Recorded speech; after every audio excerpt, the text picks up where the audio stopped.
warahmatullahi wabarakatuh. Selamat datang di Posda, Podcast Dadakan. Bersama saya Tri Agus Listiawati dan rekan-rekan saya ada Bu Asni, ada Kak Nurul dan ada Kak Hamidah. Hari ini kita bertemu di acara Posda, Podcast Dadakan. Dengan host bintang tamu kita hari ini, Miss Maya, salah satu kepala sekolah di SDIT Cikarang Utara, Citra Insani. Silakan Miss Maya diperkenalkan diri dulu. Assalamualaikum warahmatullahi wabarakatuh. Waalaikumsalam. Halo semuanya, perkenalkan nama saya Sumaya Rahmawati, biasa dipanggil Miss Maya. Sekarang saya menjabat sebagai PLT Kepala Sekolah SDIT Citra Insani Cikarang Utara. Salam kenal. Salam kenal balik Ibu. Ibu maaf, kita mau tanya-tanya nih tentang etika ya Bu ya. Apa sih menurut Ibu tuh definisi etika menurut pandangan Miss Maya selaku Kepala Sekolah SDIT Citra Insani? Maksudnya pentingnya etika dalam kehidupan sehari-hari itu apa dan dalam pendidikan?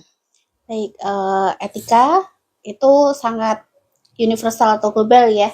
Tapi dalam dunia pendidikan, etika itu salah satu hal yang pokok atau hal yang menunjang dalam berkegiatan atau dalam hal apapun dalam dunia pendidikan, karena etika itu yang menunjang karakter, moral, keseharian peserta didik. Terus bagaimana SDIT Citra Insani ini menerapkan nilai-nilai etika dalam sistem pendidikannya Ibu? Etika itu bisa etika religi, etika sosial, etika banyak hal ya. Dimulai dari etika religi dulu. Kami menerapkan etika religi ke peserta didik dimulai dari wudhu. Oh gitu. Bagaimana tata cara wudhu yang baik. Karena wudhu itu yang akan mempengaruhi sholat. Jadi percuma ya sholatnya ya seperti itu, tapi wudhunya tidak sah, sehingga nanti tidak sesuai dengan syarat sah sholat. Gitu. Nanti kita menyiapkan bagaimana cara berwudhu yang baik. Kemudian setelah wudhunya baik, baru kita lanjut ke bagaimana sholat yang baik dan benar.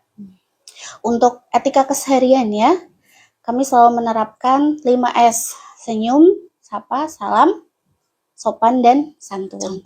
Kadang diplesetin sopan santun. Maksudnya adalah di sini orang tua adalah guru ya, guru atau orang tua itu di sekolah. Jadi tidak hanya salam, kemudian seperti kayak ada gap antara guru dan juga siswa, tapi anak-anak juga merasa nyaman ketika mereka bertemu dengan gurunya. Gitu. Jadi selingi juga ya dengan sopan dan santun saat berbicara kepada guru. Tantangan dan solusi apa dalam masalah etika dalam menerapkan etika pada siswa? Kebetulan karena kita tinggal di Cikarang ya, jadi combine ya, semua tuh kita tuh multikultural gitu ya.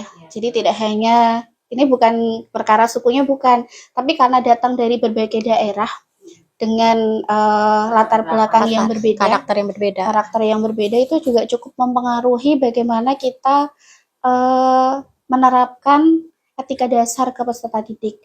Jadi memang apalagi di kelas 1 ya, tahap paling dasar itu kita seperti kalau bangunan itu ya, kita kayak membuat pondasinya ya, kita kayak membuat pondasinya di kelas 1. Walaupun di TK sudah diberikan pondasi awal, cuman mereka tuh ada transisi ya, kan ada transisi dari PAUD ke SD seperti itu. Jadi memang di awal itu yang paling tantangan untuk kita itu di kelas 1. Bagaimana caranya kami menjalin kerjasama dan kita memberikan contoh ke anak-anak dari kelas 1 itu. Jadi memang dari latar belakang yang berbeda itu bagaimana bisa anak-anak mengerti. Iya, kan ini berbagai arus ya, misalkan dari berbagai arus, tapi bisa satu itu tuh memang butuh waktu. Jadi etika atau moral itu tidak bisa langsung 1 bulan itu kelihatan. Jadi itu berproses. Dari kelas 1 kita didik nih, baru kelihatannya mungkin di kelas 2. Di kelas 3 anaknya itu benar-benar yang anaknya bisa kalau ketemu guru langsung salam. Ketika melewatin guru, anak-anak akan permisi seperti itu. Itu juga waktu proses. Kelas 1 kita berikan contoh. Kelas belum terlihat ya, baru terlihatnya nanti di kelas 2, kelas 3. Ibaratnya kalau kita nanam kelas 1 tuh baru bibitnya, 2, 3 nyiramin, kelas 4, 5, 6 baru kita memanennya, seperti itu.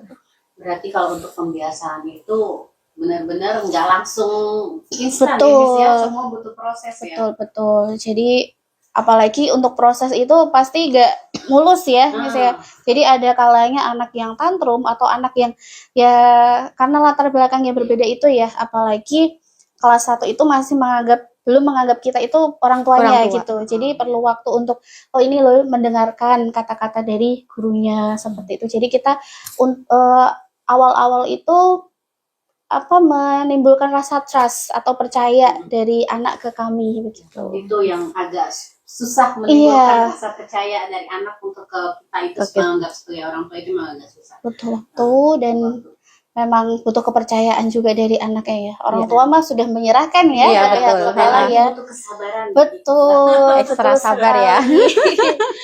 Kadang kelas 1 juga sudah bagus, kelas 2, kelas 3, kelas 4. Nanti kan transisi dari kelas rendah ke kelas tinggi ya. Iya. Kelas 4 nanti mulai itu lagi ya. Mulai lagi. Jadi untuk yang walas di tengah-tengah itu, khususnya yang kelas 4 itu juga apalagi kan sudah mulai akil balik ya untuk perempuan laki-laki. Jadi kita ada tambahan materi tentang etika moral itu, apalagi yang berkaitan dengan lawan jenis gitu. Iya. Jadi bagaimana caranya harus berhadapan dengan lawan jenis, walaupun itu di awal sudah dikasih tahu ya, tapi kadang namanya anak-anak gitu kan, apalagi sekarang zaman itu juga sudah kan kata Sayyidina Ali bin Abi Thalib ya, didiklah anakmu sesuai zamannya. Berhubungan dengan teknologi nih, Miss. Kan karakter itu dan etika itu berhubungan sama teknologi. Betul. Bagaimana cara menyikapinya dengan teknologi sekarang yang sedang maju-majunya, ya kan? Otomatis mempengaruhi karakter anak-anak itu sendiri. Nah, cara-cara para pendidik untuk menyikapi anak-anak agar tidak melenceng gitu. Karena dari teknologi ini kan kebanyakan yang negatifnya ya, Iya, betul. yang baiknya. Itu seperti apa, Miss? Yang pertama adalah komunikasi 2 arah antara orang tua dan juga wali kelas ya, karena kalau di SD wali kelas ya. Jadi kadang kita tuh sebagai pendidik itu bisa merasakan ya, feeling gitu, anak yang fokus sama yang nggak fokus. Kadang kerasa ya, kadang kerasa nih, ketika anak itu nggak fokus padahal biasanya fokus, pasti kita akan, loh anak ini kok tumben ya nggak fokus begitu. Jadi pasti kita akan mencari tahu. Nah, jadi kita berkomunikasi dengan orang tuanya. Ketika orang tuanya menyampaikan bahwa oh ternyata si anak ini suka main gadget di rumah. Dan memang seiring berjalannya waktu kadang kita merasa ya sebagai pendidik ya, anak-anak yang dia itu suka main gadget sama yang gadgetnya agak dibatasin ini, dia konsentrasinya tuh berbeda. Sangat terlihat. Iya, terlihat ketika di kelas itu. Walaupun mungkin kalau ada beberapa orang tua yang memberikan gadget untuk pembelajaran juga akan terlihat ya. Tapi kalau gadget untuk permainan itu terlihat ketika saat pembelajaran. Biasanya tuh anaknya jadi kurang fokus, atau dalam pembicaraannya tuh kadang menyisipkan hal-hal yang berkaitan sama games gitu, yang mungkin sekarang baru terkenal kayak Sigma atau apa itu, yang itu juga kami larang di sekolah. Iya, kadang tuh anak bilang seperti itu tuh. Baru dengar apa nih. Iya, terus yang kita sebagai dewasa ini juga taunya itu dari internet gitu. Nah, jadi komunikasi 2 arah plus ditambahi kita selalu memberikan wejangan dan juga nasihat setiap selepas sholat duha untuk selalu bijaksana dalam penggunaan HP. Cuman kalau anak-anak kan dalam arti bijaksana kan masih bingung ya. Jadi kita menghimbau ke orang tua tetap, karena untuk HP itu kan memang atas kebijaksanaan orang tua juga dalam memberikan HP. Kadang juga orang tua tidak punya pilihan lain ya, apalagi orang tua yang bekerja itu rata-rata mereka memberikan HP atau gadget ke anaknya karena mereka merasa mereka nggak punya time atau waktu untuk mendampingi karena sibuk bekerja. Jadi kita komunikasi atau memberikan himbauan ke orang tua bagaimana caranya agar anak itu mengurangi gadgetnya. Kadang kita coba ditambahi les ngaji gitu, biar kan kadang orang tua berpikiran untuk penggunaan gadget ini untuk mengisi waktu luang ya setelah pulang sekolah ya, padahal bisa loh sepulang sekolah disuruh untuk les atau tambahan pelajaran lainnya yang dirasa kurang begitu. Jadi memang komunikasi Komunikasi dua arah dengan ya, iya antara guru dan sekolah sekolah orang tua. iya, dan anak juga kita Dan anak juga. secara apa nih, hati dari hati ke hati lah memberikan masukan gitu agar anak, walaupun memang kalau dewasa ke anak kadang kurang didengar ya, maksudnya belum didengar gitu. Iya, jadi kita harus masuk ke dunia mereka. Betul, kadang mereka suka apa nih, kadang juga saya sebagai saya kan wales juga ya, itu juga memberikan apa sih, kayak pura-pura juga, bukan pura-pura sih, cari tahu juga biar bisa masuk ke dalam obrolan mereka. Nah, saat mereka itu bisa saya memberikan masukan gitu. Itu juga yang dilakukan oleh teman-teman pengajar yang lain. Mungkin salah satunya pernah Miss mengajak anak-anak untuk swimming ya, swimming bareng atau makan iya, bareng betul, bersama itu ya. betul. Jadi salah satunya untuk kita masuk ke dalam dunia mereka dengan masuk ikuti kegiatan Betul. mereka. Oh, ya, Masya Allah, luar biasa. Mantap. Cerita inspiratif dari Miss Maya selaku kepala sekolah tentang siswa atau komunitas yang menunjukkan penerapan etika yang sekarang luar biasa ini ya. Harapan dari kepala sekolah untuk pendidikan berbasis etika di Indonesia itu gimana? Baik, pernah, ini cerita dari pengalaman saja ya. Jadi pernah ada kasus di mana anak itu penggunaan gadget terlalu berlebihan, sehingga saat dia itu main gadget, dia mengajak teman-temannya yang lain. Jadi kalau kelas tinggi terutama itu sudah ada apa sih, kerja kelompok ya, kerja kelompok gitu. Jadi saat kerja kelompok tuh main HP terus tuh. Nah, suatu kejadian mereka saling berkirim sebuah postingan yang dirasa untuk anak usia mereka itu belum pantas seperti itu. Nah, jadi dari situ ketahuanlah dari kami, kemudian dari sekolah kami juga membentuk tim anti bullying yang juga mengurusi tentang anak-anak ya. Jadi di situ kami melakukan pemanggilan anak-anak. Jadi kita nggak langsung ke orang tuanya, jadi ke anak dulu untuk mengkonfirmasi benar nggak seperti itu. Konfirmasi dulu ke anaknya. Jika anaknya sudah melakukan konfirmasi, baru kita tahu ya benangnya apa, benang merahnya seperti apa. Saat kita sudah tahu benang merahnya seperti apa, baru kita sampaikan ke orang tua. Apakah orang tua tanggapannya semua positif? Tentu saja tidak.